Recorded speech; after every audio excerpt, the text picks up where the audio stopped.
Higit 5 milyong pisong halaga ng ilegal na droga at mga armas ang nakumpiska ng mga otoridad sa isang raid sa Cavite. Para sa karagdagang detalye, may live report si John Consulta. John? Gigi, hindi bababa sa 5.7 million pesos na halaga ng shabu ang nasabat ng Cavite Police sa kanilang operasyon kaninang madaling araw.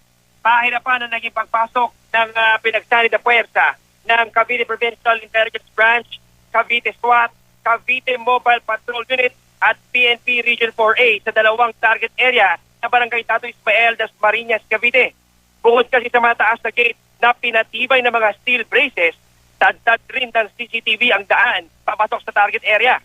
Gamit ang kanilang mga dalang battering ram, maso at iba pang mga equipment, napasok din ng raiding team ang lugar. Sa pag-aalugog ng mga otoridad ay bumungad ang higit kumulang kalahating kilong shabu na may street value na 5.7 million pesos at nabawi din ang naturang droga sa bahay ng isang Haji Nurhanesa. Ayon sa Cavite Provincial Police, si Nurhanesa ang itinuturong isa sa pinakamalaking source ng illegal na droga, hindi lang sa Dasmariñas, kundi maging sa buong Cavite. Bukod sa droga, Jiggy, ay nakarecover din ng mga police Cavite ng 5 armas na kinabibilangan ng caliber 380, caliber 22, isang airgun at 2 kalibre 45. 5 ang naaresto sa operasyon.